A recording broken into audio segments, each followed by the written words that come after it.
Hey there. It's me, Eden.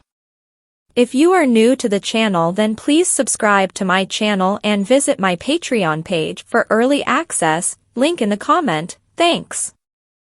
On Saturday, Mom, Dad, Aunt Jess, and I went down to see Carol get her diploma. Des came along even though we only had 4 tickets.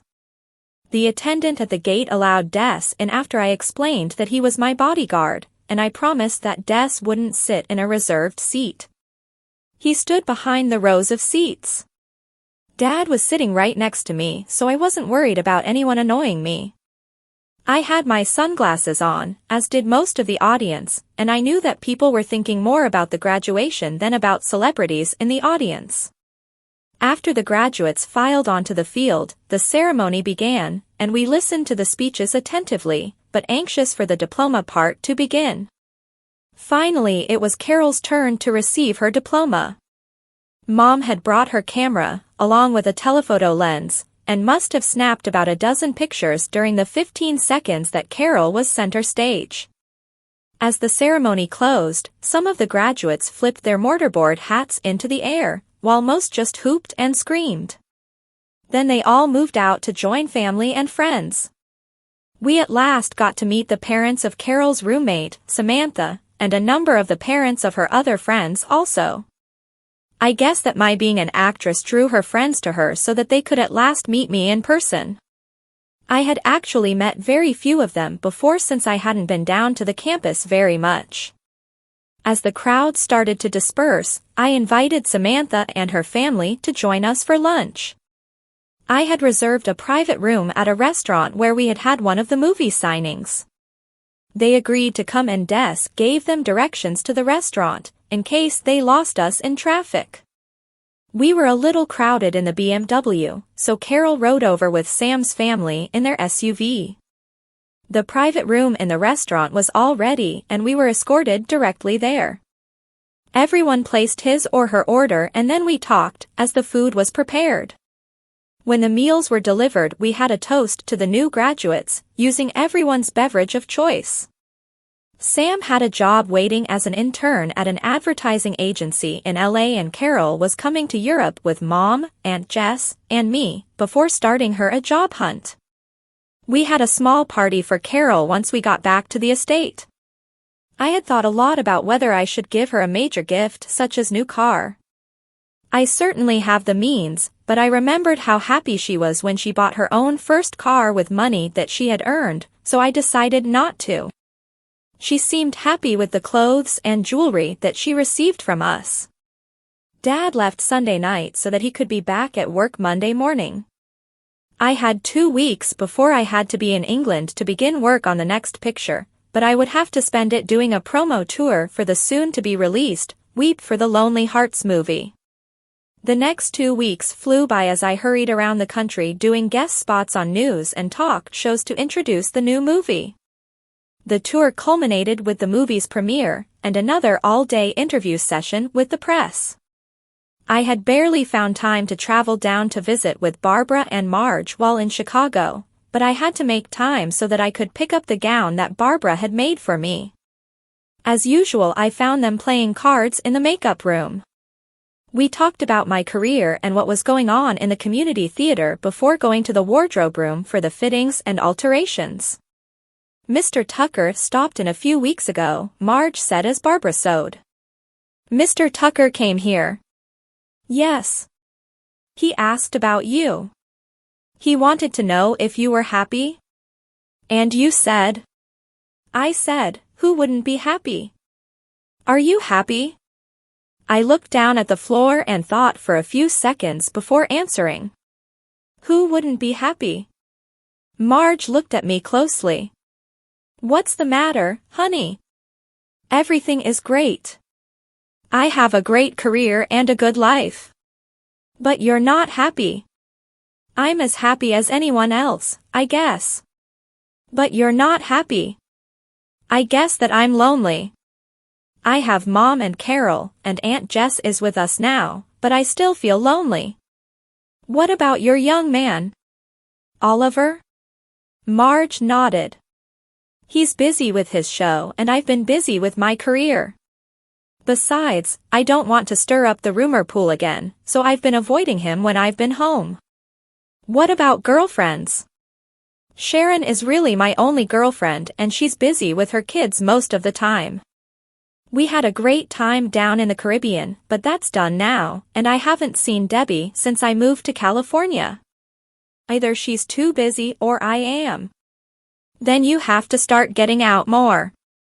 Stop hiding in that palace of yours and get out and mingle with the little people. Get involved with civic and charity projects. They'd love to have a famous spokesperson like Crystal Ramsey, and you'll meet people who aren't there just to get close to you. They're there to give of themselves. Just avoid the parties, night spots and celebrity functions so that you don't get caught up in the phony glitz. You're probably right. What else did Mr. Tucker talk about? He told us about his work. He's teaching drama at the Actors Training Stage in New York now and was in between sessions, so he took a little trip to visit us. He was offered the job after the school administrator saw an interview by you where you credited Mr. Tucker with teaching you how to act. Wonderful. I do owe everything to Mr. Tucker. I remember the first day that I came here. I had to smile as I remembered my first day at the theater. Mr. Tucker told me about stage left and stage right. I didn't even know that much. Is he happy? It seems so. He misses his mother, naturally, but says that he loves his job. It makes sense. Most of what a director in a community theater job does is teach non-professionals how to act, but now he gets paid quite well for doing what he did here for a pittance. It's nice to know where he's working. I'm going to stop in to see him the next time that I'm in New York. I'll be back on the East Coast in October to start work on a picture in Virginia. I'm sure that he'd love to have you drop by. Okay, kiddo, Barbara said, holding up the gown. Step up on the platform again so we can see how this fits now. I arrived in England the following week with my entourage, consisting of Mom, Carol, Aunt Jess, Mrs. McGuire, and Des. A studio representative was waiting with 2 limos and we went directly to the house that had been rented for me. It was a nice, 2-story, Tudor style less than 3 kilometers from the studio. It only had 5 bedrooms, so Mom and Aunt Jess shared one. Normally Carol and I would have shared, but I was here to work and I would be studying in my room at nights and rising very early. I had a full day off to get used to the time zone change before I reported to the set. The limo arrived at 8 a.m. to pick me up and I was at the studio by 8:30.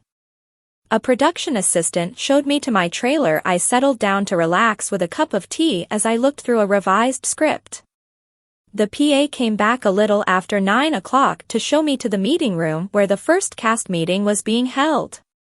As I entered the room, I saw 8 people seated around a large table.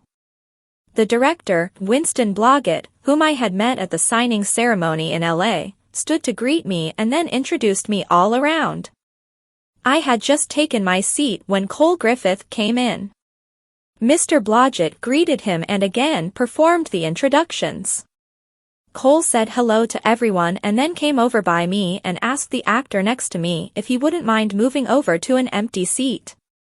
The actor complied and Cole took the now empty seat next to me. Hi, Cries. Hi, Cole. It's great to see you again. Same here. It's been a long time. I'm happy that we could work together again. And I'm even happier that it isn't outdoors in New York City in midwinter. Cole smiled. It was a bit nippy there. I think that we'll have a lot of fun making this picture. That's what we all hope, Mr. Blodgett said. Shall we get started? Mr. Blodgett spent about an hour giving us his interpretation of the movie and going through the shooting schedule. We would do many of the interior scenes in England, but we would also spend a lot of time traveling around the continent for exterior establishing shots and special interior shooting. It seemed like we'd be lucky to get all the shooting completed in 4 months. We spent the rest of the day reading through the script. I had lunch with Cole in his trailer, even though mine was much larger, and then we resumed work in the afternoon. The movie was a romantic comedy, so I would be on screen with Cole through much of the film. We didn't actually do any kissing during the initial read-throughs, but we made up for it once the rehearsals started. The script called for us to kiss at every opportunity, and Cole seemed to enjoy that part of the rehearsals best. When we weren't kissing, Cole usually had his arm around me, or stood behind me with both arms around my shoulders or waist, holding me against his body. If we were walking, he held my hand. I began to wonder if he was trying to get the tabloids to report a connection between us, or if he was genuinely attracted to me. I guess that it didn't make any difference. I liked Cole. He was fun to be around, and while I never encouraged his amorous actions, I didn't push him away either. Whenever he kissed me off camera, I simply let him, and occasionally I would kiss back if I didn't think that it would immediately lead to more serious action. As I expected, within a few weeks the tabloids were reporting on the torrid romance between Cole and myself. One even reported that they had learned that Cole was the fiancé whose ring I had worn at the beginning of the year. They said that we were secretly married now, but wanted to keep the wedlock a close secret. They claimed that they were negotiating to purchase pictures of the wedding. Like all the previous reports, I simply ignored them as Jennifer issued press releases that Cole and I were just old friends who happened to be making a romantic movie together. We normally started work early and finished late, so there wasn't much time for socializing off the set, but after a month of work Cole invited me out on a Saturday night. I surprised myself by accepting, and he picked me up about 7. Carol had helped me get ready and selected my tightest dress and highest heels. It wasn't as bad as the skirts and dresses that I had worn when I was going out with Bradley, the ones that had barely allowed me to walk, but it didn't seem too far removed. Cole took us to a restaurant first where we enjoyed a delicious salmon dinner, and then he took me to a club that he said he frequented.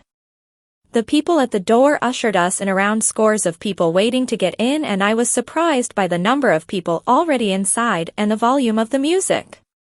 I had one drink and began to feel the effects, so I switched to sparkling water after that. Cole continued to drink, and I tried to curb his drinking by dragging him to the dance floor as much as possible. We were being driven in a chauffeured limo, but I didn't want Cole to get too much out of control. We still had 3 months to work together, and I wanted us to remain good friends without any embarrassing incidents between us. We stayed at the club until almost 3 a.m., and I was glad that Cole wasn't driving because of the number of drinks that he had put away. He hadn't reached the point where he would be sick, but he was feeling very amorous, and I had my hands full on the hour-long drive back to my house. As soon as the car had pulled away from the club, Cole leaned over and began to kiss me deeply. His breath was so thick with the taste of scotch that I began to wonder if I could get drunk from that alone, as his tongue probed every square millimeter of my mouth and throat. He stopped only long enough to reposition us with him on top of me. I decided that as long as he was just kissing me, I would let him position us to be comfortable, but it wasn't long before he started to use his hands to caress my body. I tried to control him, but he was still very fast, considering the amount of alcohol that he had consumed. With his weight on top of me, I was limited as to how much I could do, but when he tried to pull up the hem of my dress, I grabbed his hand and refused to let him. He finally stopped trying and resumed caressing my arms and breasts again. I thought that I had made my intentions known, but Cole wasn't one to give up. If he couldn't reach my restricted area, he intended to satisfy his passion another way. I thought that he was just shifting to get more comfortable as he licked my tonsils, but he was actually working on his own zipper. Once it was down, he pulled my hand down to his crotch. As soon as I touched it, I knew what he wanted. I yanked my hand back and pushed him up off of me. Cole, either put that away, or I'm going to ride up front with the driver. Oh, cries, honey. I need some relief. If you don't want to make love, at least help me relax. You're the one responsible for my being so horny. I get excited every time I kiss you. I'm not a play toy for your pleasure, Cole. That hurts, honey. I know that you're not a toy. I just thought that you felt the same way that I do. Just because I kiss on the first date doesn't mean that I go all the way. You're right. I was out of line. I'm sorry. Cole shifted around and I heard his zipper close. There, all buttoned up. Do you forgive me? As long as you understand that I don't sleep around. I'm not easy. I understand. It won't happen again. I promise. There were a few moments of awkward silence and then I said, okay, I forgive you then. Are you saving yourself for marriage? That sounded like a plausible excuse. Yes. With all the diseases that are spreading, I'm not taking any chances of becoming infected through one-night stands or casual sex. You're the first girl that I've met in a long time that feels that way. I'm sorry if you're disappointed. I'm not disappointed. Well, yes, I guess that I am disappointed one way, but I'm also impressed with you. Very impressed. Because I won't have sex with you? Because you're not having sex with anyone. Other girls have refused to have sex with me. Not often, but it's happened. You're the kind of girl that guys want to bring home to meet the family. I was thinking about what Cole had said when he leaned over and began to kiss me again. As long as he understood the ground rules, I had no problem with a little light wrestling and I kissed him back. His tongue once again invaded my mouth and explored the interior. In short order he became aroused again and I could feel him stiffen against my leg, but he didn't try to pull up my dress or lower his zipper. It must have been 4 a.m. when we reached the house and I thought that Cole would want to leave as quickly as possible to seek some relief from his problem, but he continued to lay on top of me and lick the interior of my mouth while caressing my breasts and body.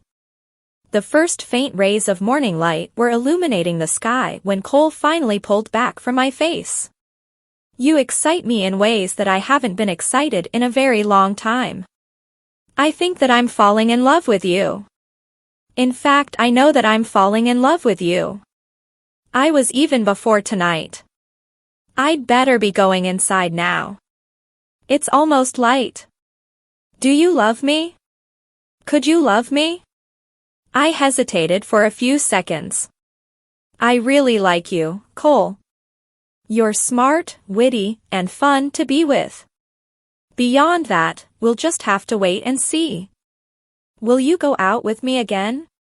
I promise that I won't try anything. Not until you say that it's proper. Okay, we can go out again. I had a good time up until. Next Saturday then? We'll make a whole day of it. I'd like to take you up to see my house in Sunderland. Okay. What time? I'll pick you up here at 9 a.m. All right, 9 a.m. Saturday. I'll see you at the studio on Monday. Good night, Cole. I'll walk you to the door. At the door, Cole pulled me close and kissed me one more time. Since it was the last for the evening and he had been good after our confrontation, I kissed him back with as much passion as he was showing. I may have overdone it because I could feel him starting to stiffen again against my stomach. I pulled back, said goodnight again, and went into the house. Des was sitting in the kitchen. I wondered if he had been watching the limo parked outside. He probably had, but he couldn't see inside the darkened car.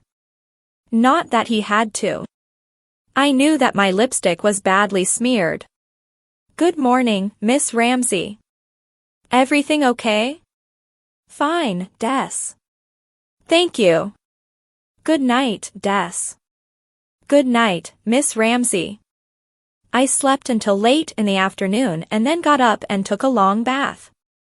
Mom, Carol, and Aunt Jess had gone sightseeing, so I didn't face the questioning until dinner time, and then only Carol pressed for details. I just gave them the basic facts about our meal and the club afterwards. I never said a single thing about Cole's advances. I returned to work on Monday morning. We had finished with rehearsals and were filming now. Cole was even more romantically affectionate when the cameras were rolling than he had been previously during rehearsals. I wondered if he was acting or if it was the result of the feelings that he had professed to have for me. Whatever it was, I decided that the movie would be better if I didn't spurn his advances because our scenes felt more natural than they had before. Off camera, Cole continued to be affectionate. He didn't hold my hand when he could put his arm around me, and he didn't put his arm around me when he could put both arms around me. He also never passed up an opportunity to kiss me. The crew started calling us the newlyweds, and not just because we were playing newlyweds in the movie. On Saturday, Cole picked me up in his BMW and we drove up to northern England. He approached a beautiful house that looked out over the North Sea near Sunderland and parked the car in the driveway. This is it. What do you think? It's charming. And I love the view. That's what sold me when I saw it. It's not the palace that I hear you live in, but it suits me. Come on inside. Cole walked around to my side of the car as I refreshed my lipstick. He opened the door and held out his hand for me to help me get out. He fished a key from his pocket as we walked to the front door and opened the door, pushing it wide for me to enter. As he closed the door behind us, a woman came out from the rear of the house. "Mum," Cole said, "this is Crystal Ramsey, the girl that I told you about. She's the girl that I intend to marry." Please subscribe for the next part and visit my Patreon page for early access. Link in the comment, thanks.